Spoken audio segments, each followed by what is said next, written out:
तो आज हम यूपी टेट की सीरीज़ में आज हम पढ़ेंगे लॉरेंस गोल्डबर्ग को और इनके इम्पॉर्टेंट पॉइंट्स को, जिसमें इन्होंने नैतिकता का सिद्धांत दिया और उसके तीनों चरण के बारे में हम अच्छे से समझेंगे।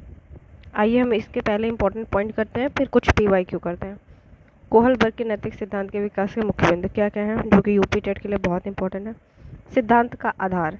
कोहलबर्ग ने जीन पियाजे के संज्ञानात्मक विकास सिद्धांत को आधार बनाकर नैतिक विकास का अध्ययन किया। तो इनके सिद्धांत का आधार जो था वो जीन पियाजे का संज्ञानात्मक विकास का सिद्धांत था। ठीक है, उन्होंने बच्चों के सामने नैतिक दुविधाएं जैसे हिंज की दुविधा रखी थी, उनके तर्क का विश्लेषण किया था। इन्होंने बच्चों पे प्रयोग किया था। जैसे महत्वपूर्ण प्रश्न आ जाता है, नैतिक विकास का आधार क्या है, तो उत्तर होगा संज्ञानात्मक परिपक्वता और सामाजिक अंतःक्रिया। ये इनके सिद्धांत से भी पूछा जा सकता है और नॉर्मली भी ये क्वेश्चन आ सकता है।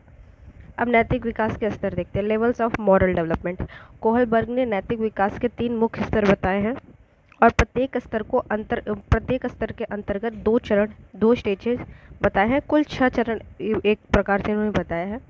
यह सबसे महत्वपूर्ण हिस्सा है इनके थ्योरी का। पहला है पूर्व पारंपरिक स्तर, प्री कन्वेंशनल लेवल।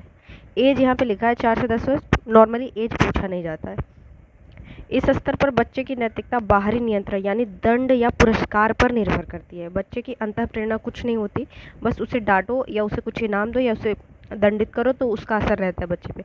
अब पहले लेवल पे पहला चरण है आज्ञाकारिता और दंड विन्यास, ओबीडियंस एंड पनिशमेंट ओरिएंटेशन। बच्चा सजा से बचने के लिए नियमों का पालन करता है। इसमें बच्चा नियमों का पालन तो करता है पर नैतिकता से नहीं, अपनी आंतरिक इच्छा से नहीं, वो बस सजा से बचने के लिए नियमों का पालन करता है। जैसे छोटे बच्चे स्कूल में होमवर्क करने के लिए नहीं करते तो पीटते हैं, इसलिए वो कर लेते हैं। ठीक है, दूसरा चरण है व्यक्तिगत पुरस्कार विन्यास, इंडिविजुअलिज्म एंड एक्सचेंज। जैसे जैसे तुम मेरे साथ करोगे वैसा मैं तुम्हारे साथ करूँगा वाली मानसिकता। छोटे बच्चे जो होते हैं 10 साल तक के लगभग, वो यही चीज़ कहते हैं ना, मैं ये करूँगा तो मुझे क्या फ़ायदा होगा, तुमने मेरे साथ चीटिंग की थी मैं भी तुम्हारे साथ चीटिंग करूँगा। तो ये दूसरा स्तर होता है व्यक्तिगत पुरस्कार विन्यास, दूसरा चरण होता है प्रथम स्तर का। अब हमारा दूसरा लेवल क्या है, पारंपरिक स्तर और इंग्लिश में कन्वेंशनल लेवल। इंग्लिश में पहला है प्री कन्वेंशनल, दूसरा है कन्वेंशनल और अगला देखेंगे। और इसकी एज लगभग 10 से 13 साल होती है इस स्तर में। इस स्तर पर बच्चा सामाजिक नियमों और दूसरों की अपेक्षाओं के अनुसार व्यवहार करता है।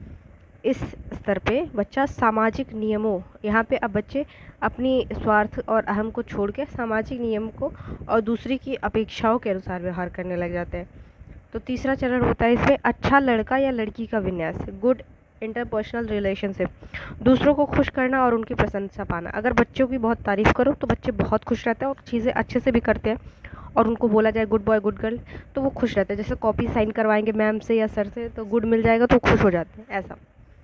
और चरण 4 सामाजिक व्यवस्था बनाए रखने का विन्यास, मेंटेनिंग द सोशल ऑर्डर, कानून और सामाजिक नियमों का पालन करना क्योंकि वे समाज के लिए आवश्यक है।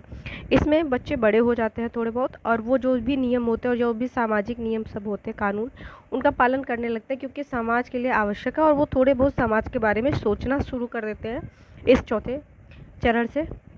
ठीक है, सामाजिक जो भावना है वो चौथे चरण से बच्चों में आती है, इनका कहना था।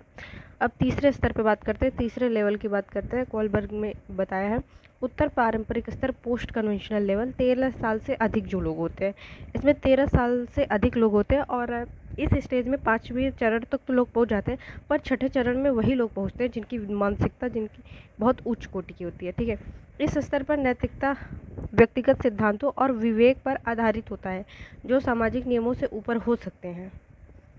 ठीक है, ये कई बार इसमें सामाजिक नियम से ऊपर जाके भी कार्य होता है। देखो चरण 5 सामाजिक अनुबंधन और व्यक्तिगत अधिकार, social contract and individual rights. व्यक्ति यह समझता है कि नियम समाज की भलाई के लिए है, लेकिन वे परिवर्तनीय हैं। मतलब कोई भी नियम है वो समाज की भलाई के लिए अच्छी बात है, उसे फॉलो भी करना चाहिए, पर अगर उससे किसी का नुकसान हो रहा है और एक इंसान होने की वजह से वो गलत है तुम्हारे सामने, तो तुम कई बार नियमों को तोड़ के उसका बचाव करते हो या नियमों का उल्लंघन करके कोई अच्छा कार्य कर देते हो। जैसे बहुत ही कॉमन एग्जांपल है, रोड पे किसी का एक्सीडेंट हो गया, रेड लाइट है, तो जो उच्च कोटि के स्तर का नैतिकता रखता होगा ना, वो रेड लाइट तोड़ के जाएगा, सामने वाले को बचाएगा। और यही है, और रूल तो ये है कि रेड लाइट पे किसी को जाना नहीं चाहिए। तो वो चीज़ है कि जहाँ पे तुम व्यक्तिगत विवेक का इस्तेमाल करते हो, सामाजिक नियमों को तोड़ते हुए कोई अच्छा कार्य करते हो। नियम समाज की भलाई के, लेकिन परिवर्तन नहीं है। जब नियम में तुम परिवर्तन वाले विचार देते हो अपने व्यक्तिगत, तो वहाँ पे छठा चरण आता है। ठीक है, ये तो पांचवा चरण है तीसरे स्तर का, कि सामाजिक अनुबंधन और व्यक्तिगत। व्यक्ति यह समझता है कि नियम समाज की भलाई के, लेकिन परिवर्तन नहीं। यहाँ पे सिर्फ व्यक्ति ये सोचता है कि हाँ, इस नियम से कोई तो ऐसी समस्या हो रही है जिसका निवारण नियम के ना होने पर किया जा सकता था। पांचवें चरण में बस इतना ही होता है।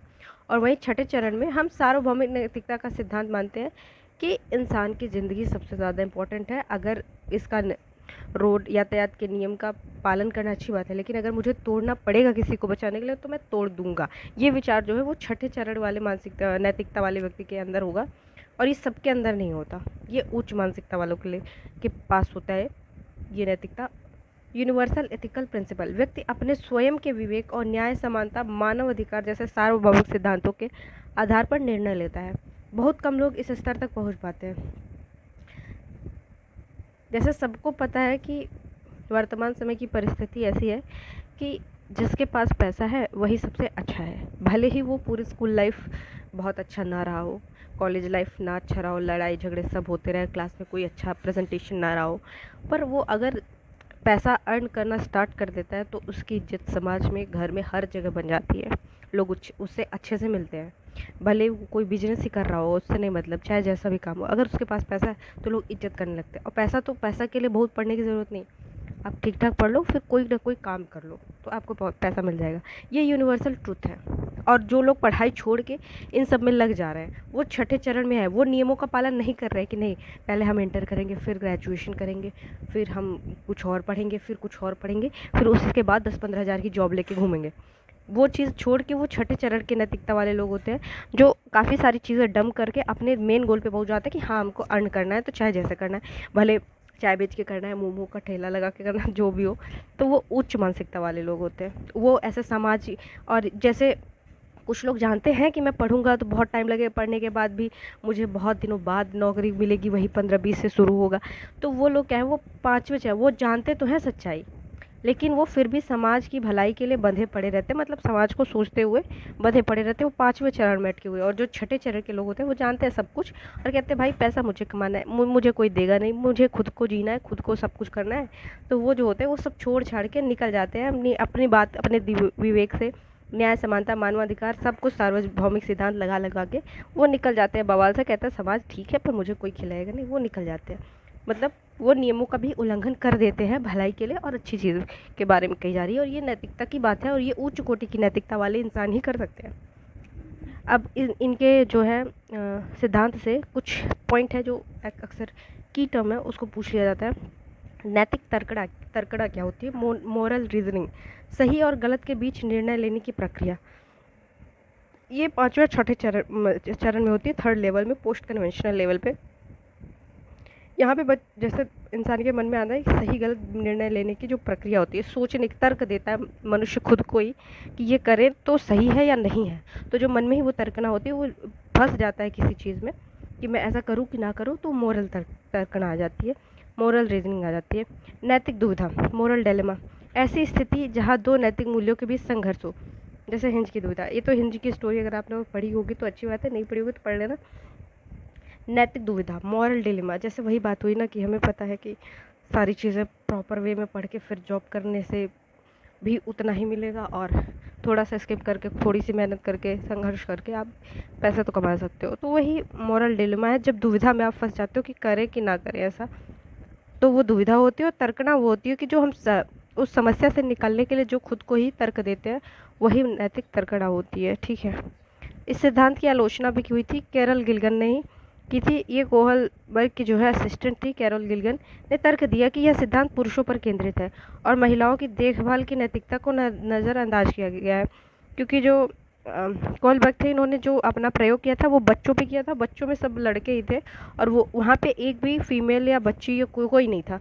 तो वहाँ पे जो सिद्धांत का इन्होंने निष्कर्ष दिया वो सिर्फ एक ही जेंडर के लोगों के विचारों के आधार पर लिया है। इसीलिए इनकी जो असिस्टेंट थी वो कहती है कि पुरुष जो है वो ज़्यादा प्रायोगिक होते हैं, और महिलाएं जो होती है वो भावात्मक दृष्टि से भी वो देखती है, सोचती है, उनके अंदर केयर ज़्यादा होता है। तो इन्होंने आलोचना की थी केरल गिलगन ने कि ये पुरुषों पर केंद्रित है इनका सिद्धांत, और महिलाओं की प्रकृति या महिलाओं की जो देखभाल का नेचर होता है इसको पूरी तरीके से नज़रअंदाज किया गया है। ये सिद्धांत सही होगा पर महिलाओं के लिए पूरी तरीके से नहीं है, ऐसा इनका कहना था केरल गिलगन का। ठीक है, अब इस फिगर के माध्यम से एक बार में आप समझ सकते हैं प्रथम स्तर पे लेवल फॉर प्री कन्वेंशनल, और आज्ञाकारिता और सजा वाली बात व्यक्तिगत हित वाली, तुम मेरे साथ जैसा करोगे वैसा मैं तुम्हारे साथ करूँगा, ये मुझे इससे क्या फ़ायदा होगा, ये वाला सिस्टम रहता है ये सेकेंड चरण में। अब दूसरे स्तर पे पारंपरिक नैतिकता आ जाती है, कन्वेंशनल लेवल पे हम देखते हैं। तो इसमें बच्चा अच्छे संबंध बनाए रखने के लिए सामाजिक अनुमोदन पाने के लिए चीज़ें करता रहता है। अच्छे बच्चे हो तो वो अच्छा कार्य करता रहता है, बुरे बोल दोगे तो वो फिर साइड निकलने लगेगा।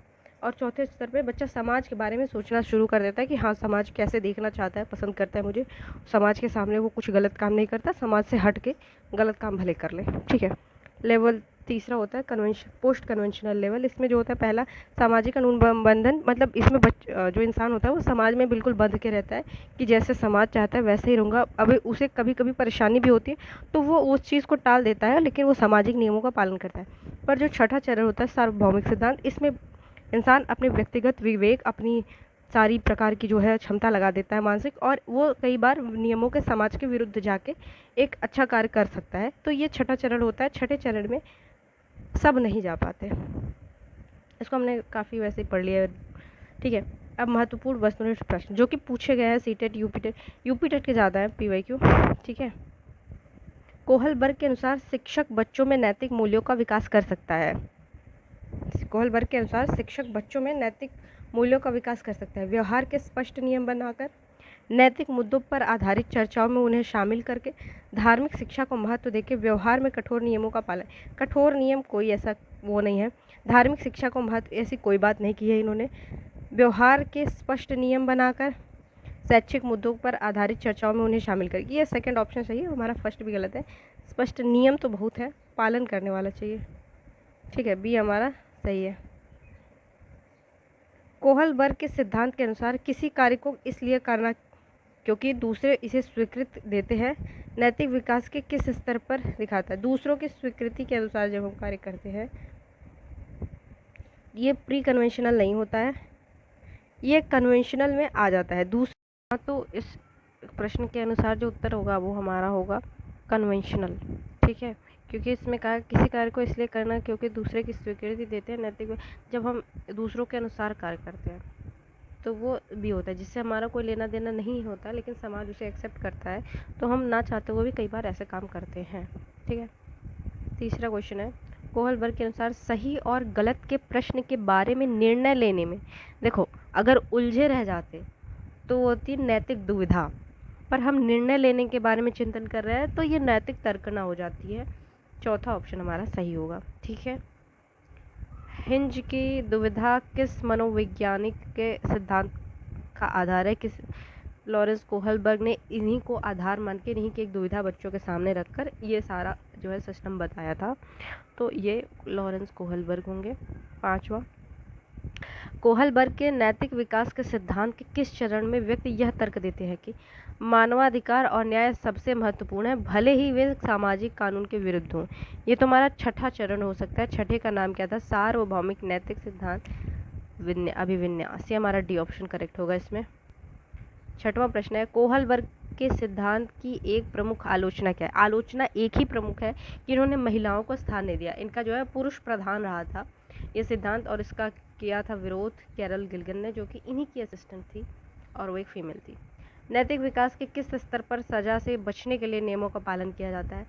पहले ही स्तर पर किया जाता है। ये पूर्व संक्रियात्मक, ये तो जिन पियाजे का है। पूर्व प्रथागत स्तर, प्रथागत यानी कन्वेंशनल, पूर्व प्री कन्वेंशनल लेवल पे होता है। बी ऑप्शन हमारा सही होता है। आठवां प्रश्न है एक बच्चा तर्क देता है आप मेरे लिए यह करें और मैं आपके लिए वह करूंगा, यह कोहलबर्ग के नैतिक तर्क के किस चरण में आता है? देखो सेकंड में होता है। पहले में तो बच्चा सजा और तोहफे के अनुसार काम करता है, दूसरे में करता है कि मुझे क्या फ़ायदा होगा, आप मेरे लिए क्या करोगे, मैं आपके लिए ये करूँगा। तो दंड और आज्ञाकारिता नहीं, अच्छा लड़का लड़की नहीं, सामाजिक अनुबंधन नहीं।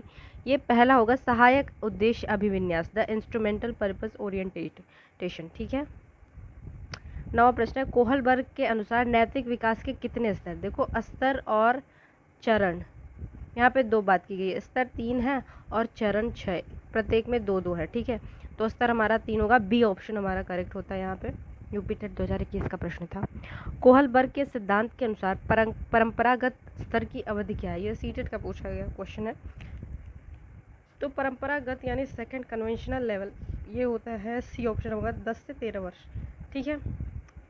कुछ समझ में आया हो तो लाइक करो और धन्यवाद देखने के लिए, बाय बाय।